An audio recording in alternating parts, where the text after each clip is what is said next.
जय भारत स्टूडेंट्स।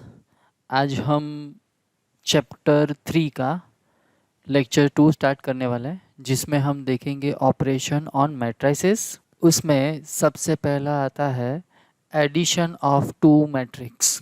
यहाँ पे पहली जो कंडीशन है, एडिशन ऑफ टू मैट्रिक्स। पहली कंडीशन ये है कि दो मैट्रिक्स का एडिशन तभी हो पाएगा अगर दोनों ही मैट्रिक्स का ऑर्डर जो है वो सेम हो। समझ लो कि यहाँ पे एक मैट्रिक्स दिया है, ऐसा दिया है 1 2 3 4। इसका ऑर्डर क्या है? 2 × 2। अगर दूसरा मैट्रिक्स हमको दिया है 3 4 1 1, अगर ये 2 × 2 होता है तभी जाके a + b मीन्स मैट्रिक्स का एडिशन जो है वो पॉसिबल है, अदरवाइज मैट्रिक्स का एडिशन पॉसिबल नहीं है। तो पहली कंडीशन क्या होगी? अगर दो मैट्रिक्स का एडिशन करना है तो दोनों का ऑर्डर जो है वो सेम होना चाहिए। ओके, अगर ऑर्डर सेम हो रहा है तो एडिशन कैसे करेंगे? एडिशन करना है बहुत ही सिंपल। क्या करेंगे? 1 + 3, यहाँ पे हो जाएगा 2 + 4, यहाँ पे हो जाएगा 3 + 1, यहाँ पे हो जाएगा 4 + 1। इसका मतलब ये हो गया कि कॉरस्पॉन्डिंग एलिमेंट्स जो है उसका एडिशन करना है।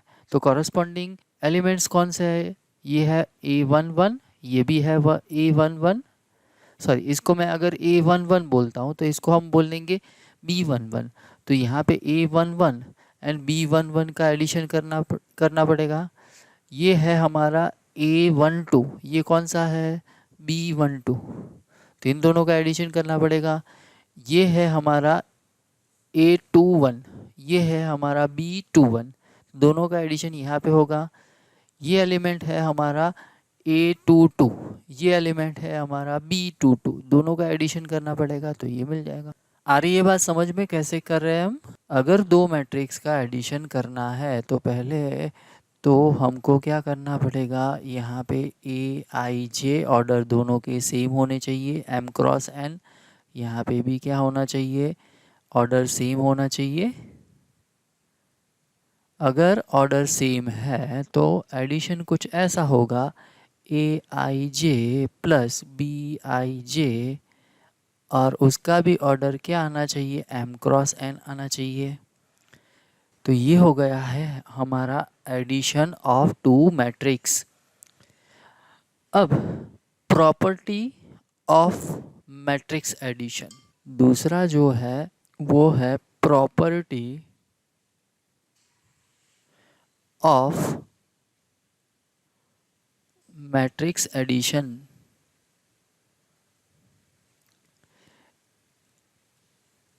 इसमें क्या आएगा?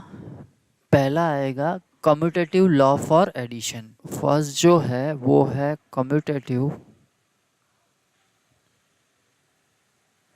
Law for addition. Commutative law हमको पता है, यहाँ पे A + B अगर फाइंड करो या B + A फाइंड करो, कोई फ़र्क नहीं पड़ता। इसका मतलब मैट्रिक्स एडिशन जो है वो कम्यूटेटिव है। दूसरा जो है वो है associative law, associative law for addition. हमको एसोसिएटिव लॉ भी पता है। क्या हो जाएगा? अगर मैं पहले दो मैट्रिक्स का एडिशन ले रहा हूँ और बाद में तीसरे को ऐड करता हूँ, इसका मतलब कुछ ऐसा हो जाएगा, A + B + C। तो यहाँ पे ग्रुप किसका है? B + C का है। तो यहाँ पे ग्रुप क्या लेंगे? A एंड B का। तो यहाँ पे ये प्रॉपर्टी सेटिस्फाइड हो रही है, इसका मतलब मैट्रिक्स एडिशन इज एसोसिएटिव। बाद में आएगा identity for addition of matrix. Third जो है वो है आइडेंटिटी फॉर एडिशन। वो क्या हो जाएगा हमारा? Zero matrix. अगर मैं A + O ले रहा हूँ तो आंसर आ जाएगा हमारा A। और ऐसा भी लिख सकते हैं ओ प्लस ए लिखो तब भी हो जाएगा हमारा ए। तो इस आइडेंटिटी मैट्रिक्स फॉर ए। बाद में आता है एग्जिस्टेंस ऑफ एडिटिव इनवर्स। क्या आता है? Existence of additive inverse. क्या करेंगे? बहुत ही सिंपल है। अगर मैं ए जो है उसमें कोई ऐसा मैट्रिक्स ऐड करता हूँ जिससे ज़ीरो मैट्रिक्स आ जाए, तो ए प्लस माइनस ए, तो ये हो जाएगा ओ। तो ये जो है minus A is additive inverse of A. तो ये हो गई हमारी प्रॉपर्टी ऑफ मैट्रिक्स एडिशन। अब माइनस ए क्या होगा? अगर ए ऐसा है ए आई जे, तो माइनस ए में क्या करना है? सिर्फ सारे ही एलिमेंट को माइनस से मल्टीप्लाई कर देना है। तो ये हो जाएगा माइनस आई ए आई जे। ये हो गया हमारा एडिटिव इनवर्स। बाद में डिफरेंस अगर निकालना है, डिफरेंस ऑफ मैट्राइसेस, ये भी बहुत सिंपल है। क्या करेंगे बोलो? ए माइनस बी है, तो ए माइनस बी में क्या करेंगे? बी का एडिटिव इनवर्स निकाल लो और उसको ऐड कर दो ए में। तो यहाँ पे ऐसा हो जाएगा A minus B is equals to, ऐसा कर सकते हैं ए प्लस माइनस बी। ये माइनस बी क्या है? एडिटिव इनवर्स किसका? बी का। अगर इसकी बात करें तो यहाँ पे मैट्रिक्स हमारा है ए आई जे प्लस, तो यहाँ पे क्या हो जाएगा? माइनस बी आई जे। यहाँ पे ऑर्डर एम क्रॉस एन, यहाँ पे ऑर्डर एम क्रॉस एन। ये हो गया दोनों का सब्ट्रैक्शन। बाद में है, ये कौन सा नंबर आया? नंबर भी देख लेते हैं। हाँ, ये है सेकंड, ये है हमारा एडिशन जो है यहाँ पे। डिफरेंस जो है वो हो जाएगा थर्ड। बाद में है फोर्थ जो है वो है प्रोडक्ट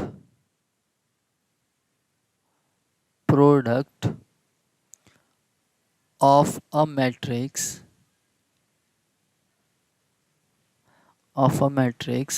बाय अ स्केलर। बोलो इसमें क्या करेंगे? एक मैट्रिक्स दिया है ए आई जे, ऑर्डर होगा एम क्रॉस एन। अब इसको कोई स्केलर के साथ मल्टीप्लाई करना है, तो यहाँ पे मेरे को निकालना है के ए। तो क्या हो जाएगा? बहुत ही सिंपल है। इसको, इसके सारे ही एलिमेंट को किससे मल्टीप्लाई कर दो? के से। तो ये हो गया हमारा product of a matrix by a scalar. For example यहाँ पे मैं ए मैट्रिक्स ले रहा हूँ 1 1 3 2। अगर मेरे को निकालना है 3a, तो क्या करना पड़ेगा? इसके सारे ही एलिमेंट जो है ना उसको 3 से मल्टीप्लाई कर दो। तो ये हो जाएगा 3 3, ये हो जाएगा 9, ये हो जाएगा 6। तो ये हो गया हमारा 3a। अगर k से मल्टीप्लाई करते हैं तो के ए क्या हो जाएगा? देखो तो यहाँ पे हो जाएगा k, यहाँ पे k, यहाँ पे 3k, यहाँ पे 2k। तो ये हो गया हमारा product of matrix by a scalar. बाद में है property of addition of matrices and of multiplication of a matrix by scalar. तो यहाँ पे नंबर 5, उसमें कुछ ऐसा लिखेंगे, properties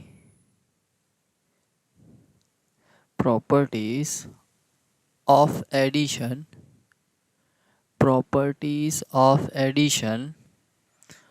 of matrices and of multiplication of a matrix by a scalar. तो इसमें पहला जो है वो कुछ ऐसा है k into A plus B which is equals to k A plus k B. दूसरी प्रॉपर्टी जो है वो है के प्लस एल, ये दोनों ही स्केलर है तो ये हो जाएगा के ए प्लस एल ए। बाद में है थर्ड में है के एल ए, तो हम ऐसा लिख सकते हैं के एल ए, ऐसा भी लिख सकते हैं एल के ए। बाद में है 1 into A which is equals to A. Fifth property है -1 इंटू ए, तो ये हो जाएगा -a। बहुत ही सिंपल है। Product of a matrix by scalar आपको ठीक तरह से समझ में आ रहा है तो इसमें कोई दिक्कत नहीं है। यहाँ पे क्या करेंगे, कोई मैट्रिक्स दिया है, दो मैट्रिक्स दिए हैं, अगर उसका एडिशन पहले कर लो और बाद में के को मल्टीप्लाई करो अंदर की साइड, तो उसका जो आंसर आएगा वो किसके इक्वल आएगा, के ए प्लस के बी के इक्वल आएगा। आप एग्जांपल दे के भी लेके भी प्रूव कर सकते हो। सिमिलरली यहाँ पे कोई स्केलर का एडिशन दिया है के प्लस एल और उसको मल्टीप्लाई कर रहे हैं ए से, तो ऐसा हो जाएगा के ए प्लस एल के एल ए। सिमिलरली अगर कोई भी दो स्केलर का प्रोडक्ट दिया है और उसको मल्टीप्लाई कर रहे हैं मैट्रिक्स से, तो हम ऐसा लिख सकते हैं कि एल ए, या ऐसा भी लिख सकते हैं एल के ए। अगर 1 को मैट्रिक्स से मल्टीप्लाई करो तो वो ए ही रहेगा, -1 जो है उसको मल्टीप्लाई करो मैट्रिक्स ए से तो वो हो जाएगा -a। तो ये हो गई है हमारी प्रॉपर्टी 5। अब बहुत ही इम्पोर्टेंट पार्ट आ रहा है, मल्टीप्लिकेशन ऑफ मैट्राइसिस। क्या आ रहा है, multiplication of matrices. Multiplication of matrices. अगर ये आपको सही से आ गया तो यहाँ पे कोई दिक्कत आगे जाके नहीं आने वाली। ये बहुत ही इम्पोर्टेंट है, ये ठीक तरह से आप समझना। डेफिनेशन बाद में देखते हैं कैसे करना है, वो डेफिनेशन बाद में देखते हैं। पहले मैं एक एग्जांपल ले लेता हूँ, एग्जांपल से ही हम मैट्रिक्स मल्टीप्लिकेशन समझेंगे। पहले एक चीज़ जो है वो दिमाग में डाल दो, आर सी। क्या डालना है, आर सी। दूसरा हमको ये पता होना चाहिए A11, तो उसमें क्या है, पहला एलिमेंट क्या रिप्रेजेंट कर रहा है, रो, दूसरा एलिमेंट क्या रिप्रेजेंट कर रहा है, कॉलम। ये आपके दिमाग में होना चाहिए, RC मीन्स रो कॉलम। अब समझना ठीक तरह से। हाँ, यहाँ पे मैं एक मैट्रिक्स ले रहा हूँ AIJ, उसका ऑर्डर है M क्रॉस N। दूसरा मैट्रिक्स में ले रहा हूँ BIJ और उसका ऑर्डर में ले रहा हूँ N क्रॉस P। सबसे पहले कंडीशन ये होनी चाहिए कि दोनों ही मैट्रिक्स जो है उसके ऑर्डर के रिलेटेड ये प्रॉपर्टी है। हमारे पास देखो क्या है, पहले मैट्रिक्स का ऑर्डर क्या है, M क्रॉस N, दूसरे मैट्रिक्स का ऑर्डर क्या है, N क्रॉस P। तो पहले मैट्रिक्स के कॉलम इज इक्वल्स टू दूसरे मैट्रिक्स की रो अगर होती है, ये दोनों सेम होते हैं, तभी जाके मैट्रिक्स का मल्टीप्लिकेशन पॉसिबल है। अदरवाइज ये मैट्रिक्स मल्टीप्लिकेशन पॉसिबल नहीं है। फिर से बोल रहा हूँ, पहले मैट्रिक्स के कॉलम इज इक्वल्स टू दूसरे मैट्रिक्स के रो अगर इक्वल है, तभी जाके A into B means matrix multiplication वो पॉसिबल है, अदरवाइज मैट्रिक्स मल्टीप्लिकेशन पॉसिबल नहीं है। ओके, अगर वो सेम होते हैं तो मैट्रिक्स मल्टीप्लिकेशन का जो ऑर्डर होगा वो क्या हो जाएगा, M क्रॉस P हो जाएगा।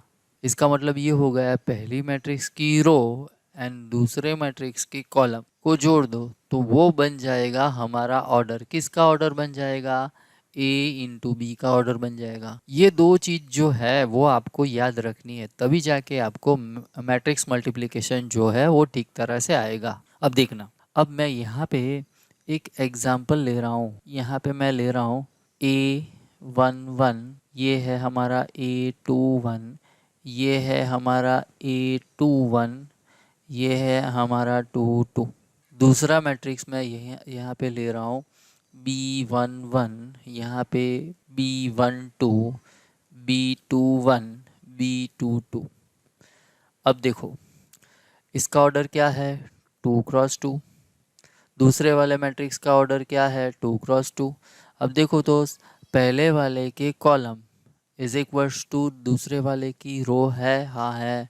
तो इसका मतलब ये हो गया कि A इंटू बी पॉसिबल है, एंड A इंटू बी अगर पॉसिबल है तो उसका ऑर्डर क्या आएगा, ये आएगा। तो क्या आ जाएगा, 2x2।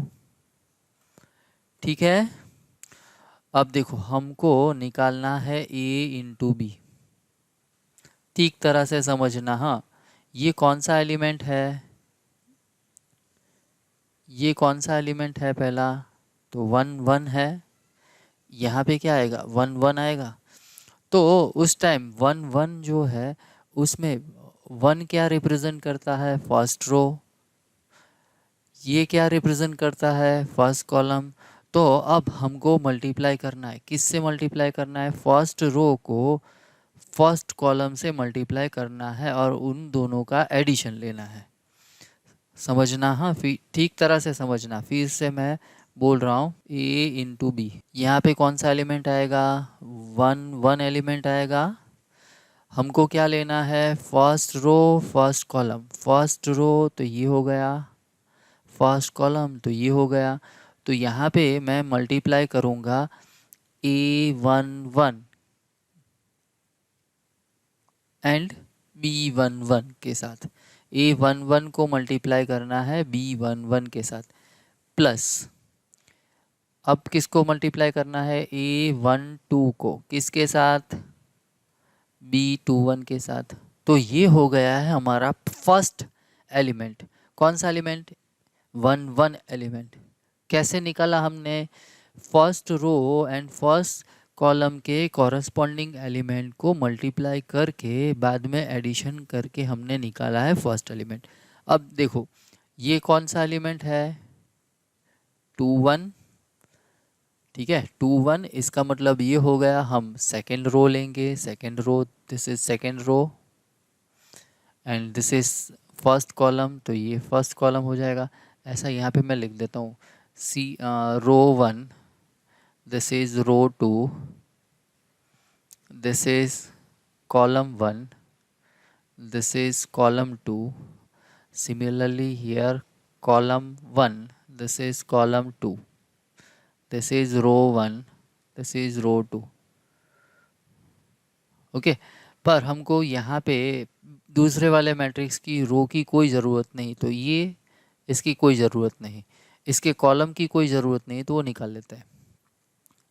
अब देखो क्या करना है, ये 2 1 एलिमेंट है, तो यहाँ पे मैं क्या कर रहा हूँ, second row and first column के कॉरस्पॉन्डिंग एलिमेंट का मल्टीप्लिकेशन करता हूँ। तो यहाँ पे क्या हो जाएगा, A21 into B11 plus A22 into B21।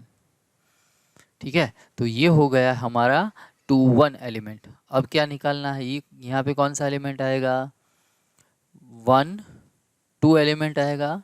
इसका मतलब ये हो गया हमें लेनी होगी first row from first matrix and यहाँ पे लेना होगा second column of second matrix.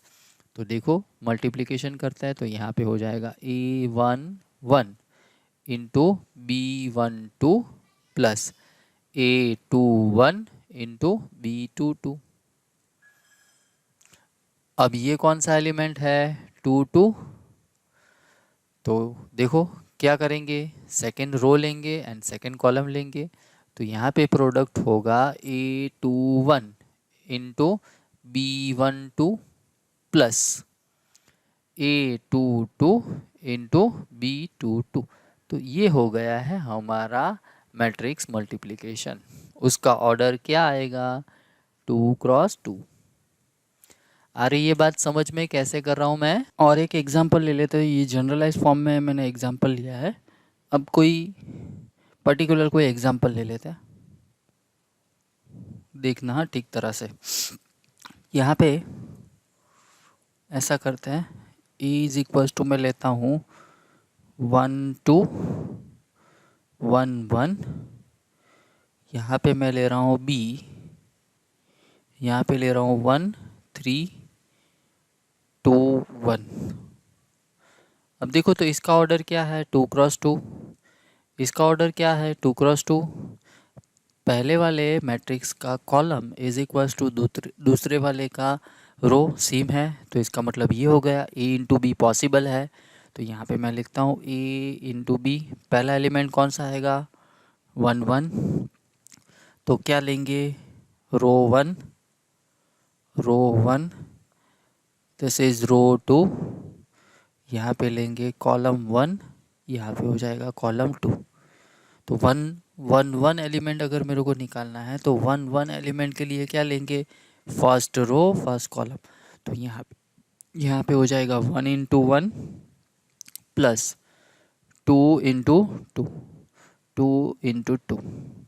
तो ये हो गया हमारा फर्स्ट एलिमेंट।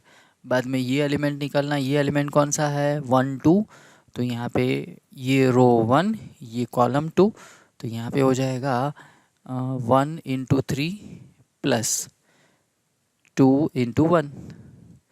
यहाँ पे ये कौन सा एलिमेंट है 2 1, तो सेकेंड रो फर्स्ट कॉलम, तो यहाँ पे 1 इंटू 1 प्लस 1 इंटू 2। अब ये कौन सा एलिमेंट है 2 2, तो सेकेंड रो सेकेंड कॉलम, तो यहाँ पे हो जाएगा 1 इंटू 3 प्लस 1 इंटू 1। ठीक है। अब देखो क्या हो रहा है 1 इंटू 1 क्या हो जाएगा 1, 2 इंटू 2 क्या हो जाएगा 4, यहाँ पे क्या हो जाएगा 3, 3 प्लस 2, यहाँ पे 1 प्लस 2, यहाँ पे 3 प्लस 1। तो ये हो गया है हमारा मल्टीप्लिकेशन 5 5 3 4। तो ये हो गया हमारा ए बी। दूसरा एक एग्जांपल ले लेते हैं। ए इज इक्वल टू मैं ले रहा हूँ 1 1 0 1। अब मैं बी ले रहा हूँ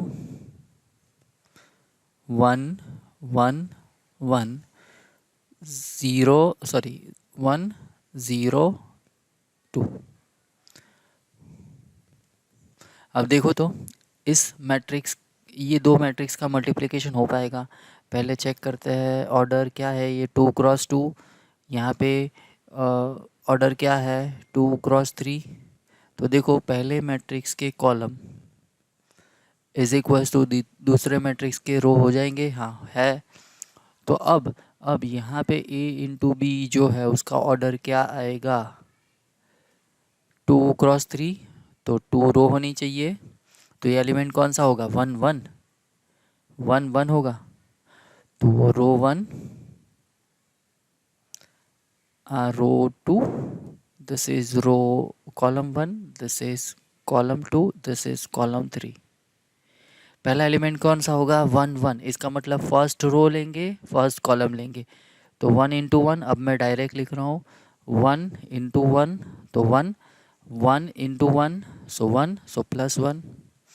अब कौन सा एलिमेंट होगा 1 2, तो फर्स्ट रो सेकेंड कॉलम, तो 1 into 1 that is 1 plus 1 into 0 so 0। अब कौन सा एलिमेंट आएगा 1 3, तो first row third column 1 into 1, तो ये हो जाएगा 1 1 इंटू 2 2, तो ये हो जाएगा 2। अब देखो ये कौन सा एलिमेंट होगा 2 1, तो सेकेंड रो फर्स्ट कॉलम, सो 0 इंटू 1, तो हो जाएगा 0 प्लस 1 इंटू 1, तो ये हो जाएगा 1। अब देखो कौन सा एलिमेंट आएगा 2 2, तो सेकेंड रो सेकेंड कॉलम, तो 0 इंटू 1, तो ये हो जाएगा 0 प्लस 1 इंटू 0, तो वो हो जाएगा 0।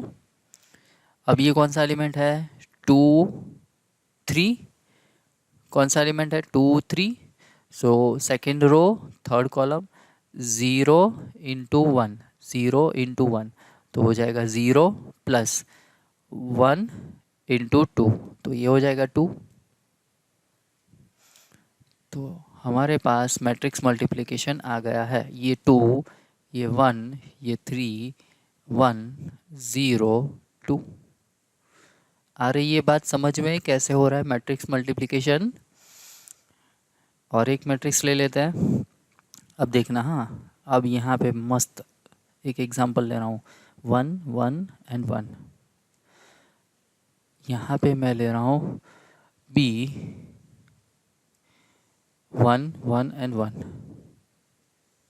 देखो तो ये तो रो मैट्रिक्स है। कितनी रो है? 1। कितने कॉलम है? 3। अब देखो ये कॉलम मैट्रिक्स है, पहले कितनी रो है? 3। कॉलम कितने हैं? 1। अब देखो बहुत ही लोचा होने वाला है। पहले मैट्रिक्स के कॉलम 3 इज इक्वल्स टू दूसरे मैट्रिक्स के रो सेम है, हाँ है। तो मैट्रिक्स मल्टीप्लिकेशन पॉसिबल है, तो ऑर्डर क्या होगा? 1 क्रॉस 1 होगा। तो एक ही एलिमेंट लेना पड़ेगा यहाँ पे। कौन सा? A11। तो फर्स्ट रो फर्स्ट कॉलम तो हो जाएगा 1 इंटू 1 1 प्लस 1 इंटू 1, ये 1 लिखा मैंने। अब 1 इंटू 1 तो ये हो जाएगा 1। अब 1 इंटू 1 तो ये हो जाएगा 1। तो हमारा आंसर आ गया है 3। जो गलती से भी अगर आपने ऐसा लिख दिया 3 तो ये प्रॉब्लम कर देगा। ठीक है, तो यहाँ पे कंपलसरी क्या लिखना है? स्क्वायर ब्रैकेट लिखना ही है, तभी जाके ये मैट्रिक्स रिप्रेजेंट करेगा, वरना ये मैट्रिक्स रिप्रेजेंट नहीं करेगा। ठीक है, तो ये हो गया है हमारा मैट्रिक्स मल्टीप्लिकेशन। बहुत ही इम्पोर्टेंट है, क्योंकि आगे जाके कहीं सारी जगह पे इसका यूज़ आने वाला है। अगर आपको मैट्रिक्स मल्टीप्लिकेशन ठीक तरह से नहीं आएगा तो इस चैप्टर में बहुत सी दिक्कत होने वाली है। तो मैट्रिक्स मल्टीप्लिकेशन जो है वो ठीक तरह से समझ लेना। आगे बढ़ते हैं। अब प्रॉपर्टी ऑफ मैट्रिक्स मल्टीप्लिकेशन।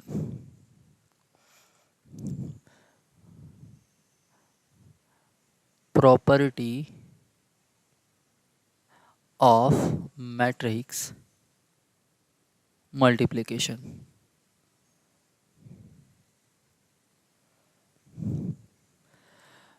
आपने अगर देखा हो तो पहले तो कम्यूटेटिव लॉ होगा, नहीं होगा? क्यों? अगर हम ऐसा करते हैं a इंटू बी करते हैं और बाद में b इंटू ए फाइंड करते हैं तो ऑलवेज ही पॉसिबल होगा। हमने यहाँ पे ही एक एग्जांपल लिया है, देखो यहाँ पे देखो, इसका ऑर्डर क्या है? 2 क्रॉस 2। इसका ऑर्डर क्या है? 2 क्रॉस 3। यहाँ पे मैंने ए बी निकाला तो कोई दिक्कत नहीं आया, ए बी निकाला तो कोई दिक्कत नहीं आया।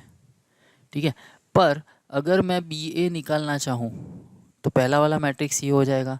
इसका मतलब पहले वाले का ऑर्डर क्या हो जाएगा? 2 क्रॉस 3। दूसरे का ऑर्डर क्या हो जाएगा? 2 क्रॉस 2। अब देखो ये दोनों सेम होने चाहिए, नहीं है, तो इसका मतलब ये हुआ कि बी ए जो है वो तो एग्जिस्ट ही नहीं होगा। तो यहाँ पे हम ऐसा बोल सकते हैं कि कम्यूटेटिव लॉ जो है वो यहाँ पे ट्रू नहीं होगा। ठीक है, एसोसिएटिव लॉ हाँ वो हो सकता है, पर कम्यूटेटिव लॉ जो है वो यहाँ पे ट्रू नहीं होगा। तो यहाँ पे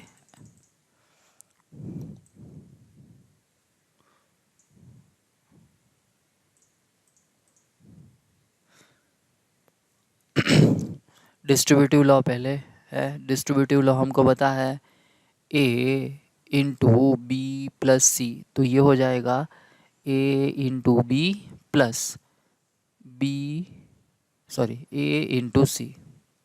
ये हो गया हमारा डिस्ट्रीब्यूटिव लॉ। ऐसा भी हो सकता है A plus B into C which is equals to A into C plus B into C. ठीक है, एसोसिएटिव लॉ भी ट्रू हो सकता है। क्या है? A into B into C which is equals to A into B into C. अब देखो यहाँ पे पोजीशन नहीं चेंज हो रही, इसीलिए ये पॉसिबल है। अगर मैं ऐसा लिख रहा हूँ ना ए बी, तो यहाँ पे बी ए अगर मैं फाइंड करता हूँ तो सेम नहीं होगा। क्यों? यहाँ पे मैंने क्या किया है, बी को आगे ले लिया है, ए को पीछे ले लिया। यहाँ पे ऐसा नहीं है, सीक्वेंस जो है वही रहा है, ए बी सी, यहाँ पे भी ए बी सी, ग्रुप मैंने चेंज किया है। कौन सा ग्रुप, यहाँ पे ए बी का ग्रुप था, यहाँ पे बी सी का ग्रुप है, तो यहाँ पे कोई दिक्कत नहीं आएगी। पर अगर मैं यहाँ पे इंटरचेंज करता हूँ तो वो पॉसिबल नहीं होगा। ठीक है, तो ये हो गया है हमारा एसोसिएटिव लॉ। बाद में आता है आइडेंटिटी मैट्रिक्स। आइडेंटिटी मैट्रिक्स वो तो हमको पता ही है, आइडेंटिटी मैट्रिक्स तो हमको पता ही है। क्या था आइडेंटिटी मैट्रिक्स, डायगोनल की एंट्री सारी 1 होगी, रिमेनिंग एंट्रीज आर 0। यहाँ पे अगर मैं मैट्रिक्स, कोई भी मैट्रिक्स का मल्टीप्लिकेशन आइडेंटिटी मैट्रिक्स के साथ करता हूँ तो उस टाइम आंसर जो है वो क्या आ जाएगा, ए आ जाएगा। अगर मैं आई ए लेता हूँ तो उसका भी आंसर क्या आ जाएगा, ए।